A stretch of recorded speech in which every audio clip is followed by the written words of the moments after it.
Y luego sobre dispositivos cardíacos, que engloba todo, porque no solamente dispositivos cardíacos en canalopatías. Y, por tanto, ahora lo que haremos es conectar con Canarias, que tenemos a la doctora Elena Arbelo del Hospital Clínic, que nos va a dar su charla sobre síndrome de Brugada. Para mí es un placer tener a Elena entre nosotros, entre nosotros virtualmente, claro. Elena es la responsable de la unidad de canalopatías del Hospital Clínic y además es colaboradora estrecha con Sant Joan de Déu, colabora con diferentes sociedades científicas a nivel nacional e internacional y, por supuesto, sabéis que os atiende con el mismo cariño que intentamos atenderlos todos los demás. Y, por supuesto, también al final haremos preguntas e intentaremos resolverlas. He visto que hay un par de preguntas que están relacionadas con Brugada, que de momento las guardamos para que Elena las pueda contestar. Elena, te dejamos que te conectes, ¿estás aquí? Pues nada, brevemente agradecerte nuevamente la invitación a estas jornadas, que ya son las cuartas y es increíble cómo va pasando el tiempo. Enhorabuena, porque creo que esta iniciativa, igual que veo que hay otras similares por toda la geografía nacional, pues son súper importantes para acercarnos un poco, que a lo mejor en el día a día de la consulta es como muy profesional y permite que en un ámbito esta vez un poco menos distendido porque no es presencial, pero nos permiten acercarnos y resolver una serie de dudas que a veces son compartidas entre profesionales, pacientes, familiares y, bueno, gente interesada en el tema y que, bueno, a través de estas jornadas que van organizando ya desde hace 4 o 5 años, pues bueno, eso, pues gracias porque lo facilitan todo. Y sin más, pues intentaré centrarme en lo que me ha invitado Jorge a hablar, que es el tema del síndrome de Brugada. Brevemente, porque pasar de la genética, que es hiper interesante y que además en el chat a través de las preguntas he visto que el nivel que hay en la audiencia es muy alto y se ve el gran interés que hay en el tema. Bueno, pues para entrar un poco en el concepto clínico de por qué estamos aquí, es que, bueno, básicamente esta serie de enfermedades cardíacas con componente familiar o genético pueden producir una cosa que se llama la muerte súbita, ¿vale? La muerte súbita, que puede aparecer desde el lactante, de hecho se puede aparecer intraútero hasta etapas más tardías de la vida. Y entonces quería empezar centrando el tema, definiendo un poco en qué consiste la muerte súbita. Básicamente, la muerte súbita es toda aquella muerte repentina que ocurre de forma abrupta e inesperada en una persona que previamente estaba bien. Según las definiciones, pues puede ser desde el inicio de los síntomas hasta la muerte, entre 1 hora, si son presenciadas, o si es una persona que no estaba presenciado, pues que alguien lo hubiera visto con vida y normal el día anterior, pero bueno, básicamente consiste en que, les señalo aquí, el ritmo normal del corazón pues tiene una secuencia que lo que hace es que la bomba funcione bien para impulsar bien la sangre a lo largo para el resto del organismo, empieza aquí arriba en las aurículas, en lo que se llama nodo sinusal y se transmite a los ventrículos, de los ventrículos se contraen y eso es lo que impulsa la sangre. Si aparece un ritmo caótico en esta zona del corazón, que es la parte baja, en los ventrículos, pues aparece una cosa que se llama una arritmia ventricular, que puede llamarse, bueno, lo digo por las palabras que nos pueden oír a veces, torsión de punta, fibrilación ventricular, taquicardia ventricular. Bueno, el caso es que se trata de un ritmo caótico ventricular que hace que el corazón no bombee bien la sangre y si no ponemos medidas rápidas para interrumpir esta arritmia, pues se produce el fallecimiento. Entonces, cuando vamos en la población general, y lo digo porque aquí muchas veces a nuestras consultas llegan gente para valorarse porque ha tenido una muerte súbita familiar sin tener ninguna etiqueta, si cogemos la población general, el 80% de los casos es por cuestiones relacionadas con infartos, ¿vale? Es el bloqueo de una arteria del corazón, no le llega la sangre, el músculo cardíaco le falta el oxígeno y eso favorece que haya estas arritmias malas, malignas, ventriculares y produce la muerte súbita. Pero eso sí, estamos hablando de población general, cuanto más joven es la persona a la hora de fallecer, empiezan a coger mucho más peso estas otras enfermedades que solemos ver nosotros en nuestras unidades especializadas. Son o bien en un 10-15% enfermedades del músculo cardíaco, que son las miocardiopatías, o bien en los casos más infrecuentes y sobre todo porque es muy difícil de diagnosticar cuando alguien fallece, porque son corazones estructuralmente normales, tienes un corazón normal y lo que tienen es una arritmia primaria, un problema eléctrico del corazón, puramente eléctrico, de tal manera que nosotros cuando se hace una autopsia, la autopsia se ve que el corazón no hay ninguna alteración significativa. En eso es lo que nos vamos a centrar este primer bloque de charlas, es lo que llamamos canalopatías, que son enfermedades de los canales eléctricos del corazón, y la característica típica es que son arritmias, que pueden provocar arritmias potencialmente mortales, ¿vale? Ahí son, como ven, una serie de patologías que, bueno, tienen sus correspondientes nombres, y son en general muy infrecuentes, ¿vale? O sea, las más frecuentes son el síndrome de Cute largo y el síndrome de Brugada, que son lo que hablaremos en este primer bloque, pero bueno, afectan de 1 a 5 personas cada 10.000 habitantes, con lo cual aún así se trata de enfermedades raras. Y por eso la importancia de ver a este tipo de pacientes con patologías tan raras en unidades especializadas, porque van a requerir conocimientos avanzados, coordinación de distintas especialidades, etcétera, que hacen que sea mucho más favorable hacerlo en lugares ultra especializados. Importante, según cada patología habrá unas manifestaciones clínicas y electrocardiográficas, pero a veces podemos tener electrocardiogramas que son, estaba intentando buscar alguna, no sale aquí, pero bueno, a veces estos electrocardiogramas que les muestro yo aquí patológicos son normales. Entonces, de ahí que nosotros cuando vengan a nuestras consultas a veces tengamos que hacer distintas pruebas para poner de manifiesto dicha enfermedad. Y ya me centro en el síndrome de Brugada porque es lo que me han invitado a hablar hoy, pero sobre todo aparte me hace mucha ilusión porque se trata de un síndrome que le tenemos mucho cariño, por lo menos aquí en España y en Cataluña, porque bueno, tenemos aquí a Georgia con nosotros. Se trata de algo que fue descrito por gente que conocemos todos, hemos trabajado todos con ellos. Para mí, Josep ha sido un mentor y todo lo que sé pues ha sido gracias al trabajo que he hecho desde que llegué a Barcelona con él. Y bueno, pues sin más decir que el síndrome de Brugada es un síndrome que se caracteriza por presencia de pérdidas de conocimientos o episodios de muerte súbitos en pacientes que el corazón es normal y que tienen un patrón electrocardiográfico característico. Este patrón, que yo lo iré repitiendo, ustedes no se lo tienen que aprender de memoria, pero es muy visual y yo creo que acabarán después de la charla quedándose con la imagen, es esto: el patrón de aleta de tiburón en unas derivaciones, en unas pegatinas o unas fotos de la actividad eléctrica del corazón concreta. Este patrón. Como ven, el síndrome se identificó el primer paciente en el 86 y en el 92 se vino a publicar la primera serie de 8 pacientes.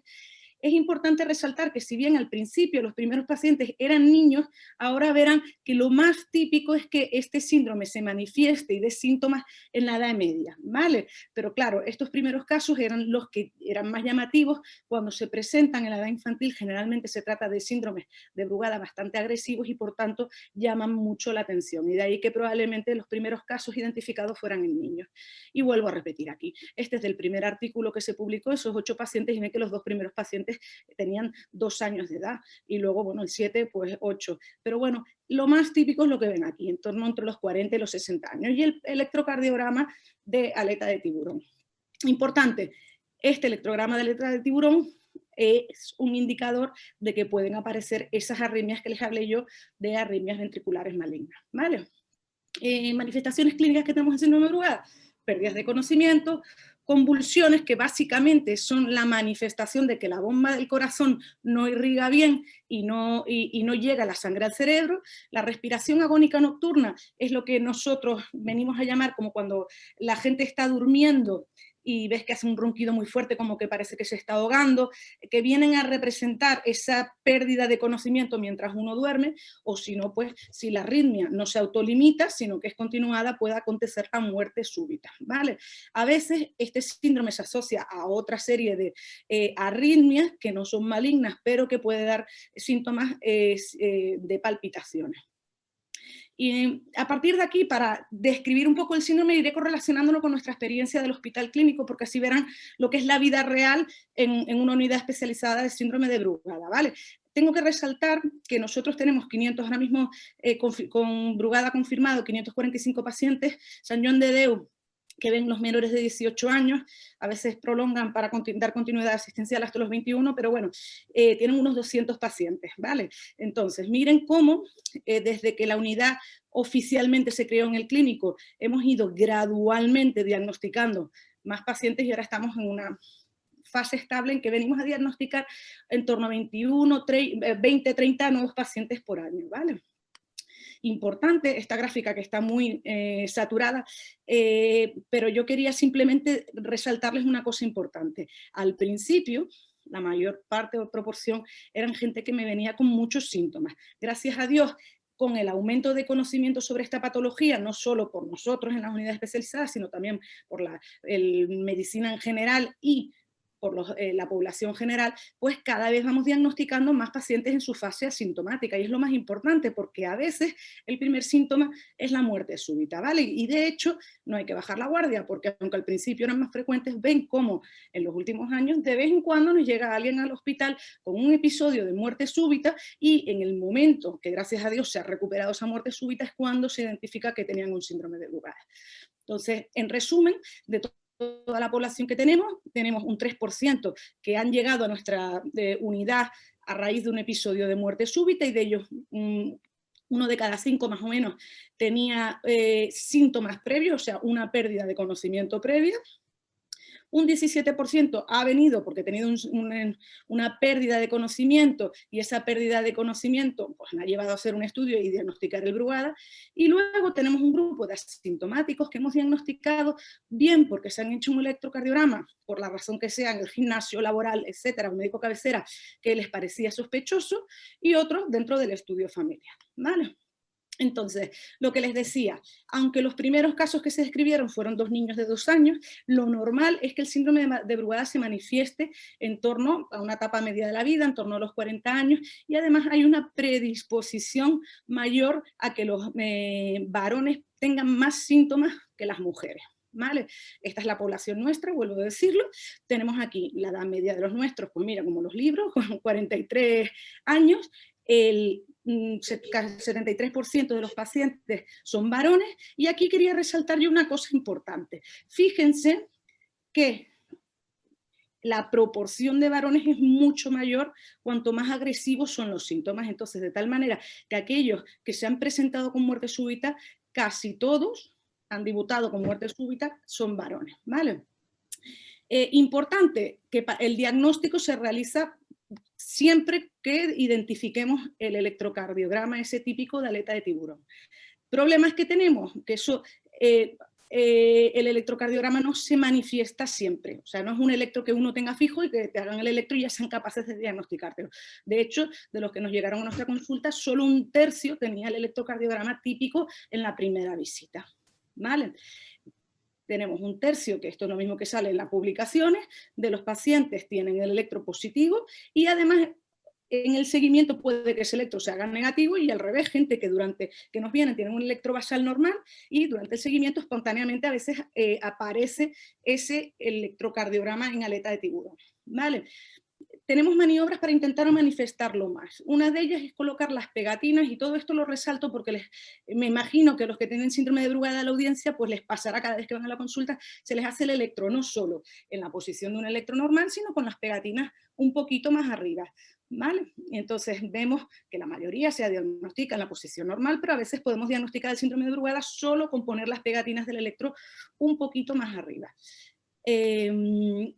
Esto es lo que les decía, esto es una publicación de las clásicas, pero bueno, ven el ejemplo de que teniendo un electrocardiograma normal, a lo largo del tiempo puede ir cambiando y poniéndose mucho más feo, o bien aquí incluso aparecer como un electrocardiograma normal. De ahí que hay que tener un alto índice de sospecha por los síntomas, por el tipo de manifestaciones, y además hacer un seguimiento regular para ver esos cambios en el electrocardiograma.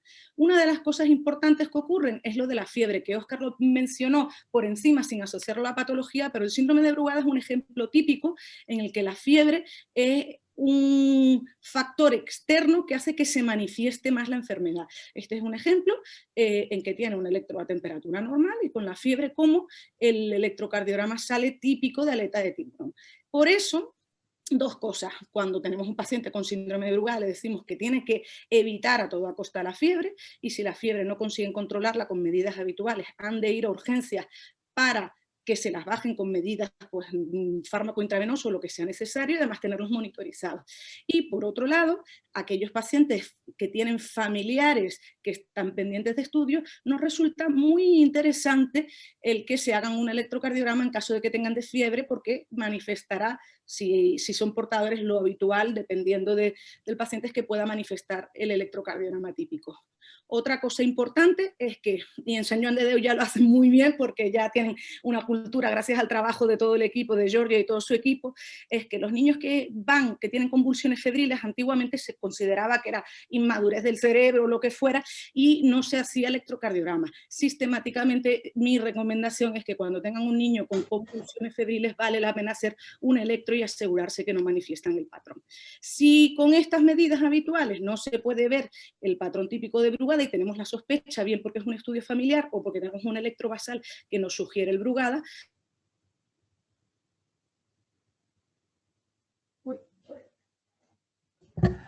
Elena se nos ha desconectado mucho, además. Es lo que tiene estar en Canarias, que vas con un poquito de diferencia horaria, ¿no? Entonces, yo no sé si Elena, la pots trucar? A lo mejor llamamos a Elena mientras tanto para ir, bueno, para ir viendo cómo termina su charla. Mientras tanto, podemos ver si hay algún tipo de pregunta. De hecho, había preguntas sobre Brugada, sobre que si estaría indicado incluir un electrocardiograma en las revisiones rutinarias de pediatría. Bueno, esto no es de Brugada, esto es de vida en general o de supervivencia, y como esto es un tema que a mí me encanta y como son revisiones en pediatría, voy a intentar responderos yo mientras intentamos restablecer la conexión con Elena. Es decir, basándonos en lo que conocemos, que nos está explicando Elena, y sobre todo basándonos a lo que os contaré ahora en la charla de Cutelargo, pues es evidente que sería muy interesante poder hacer electro sistemático a todos los niños, igualmente como hacemos la prueba del talón para descartar enfermedades poco frecuentes o otras metabolopatías muchísimo más raras que las enfermedades de las que estamos hablando.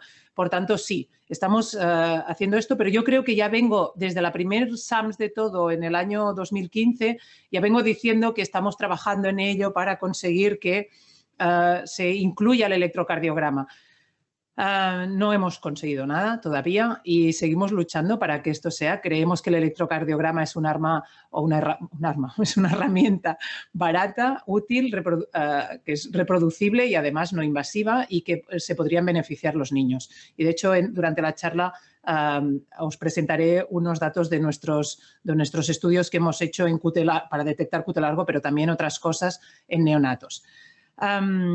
Había otra pregunta, mientras tanto, que era si sobre Brugada, que si no hay gen conocido de Brugada, se hereda igual a los hijos y en el mismo grado de riesgo.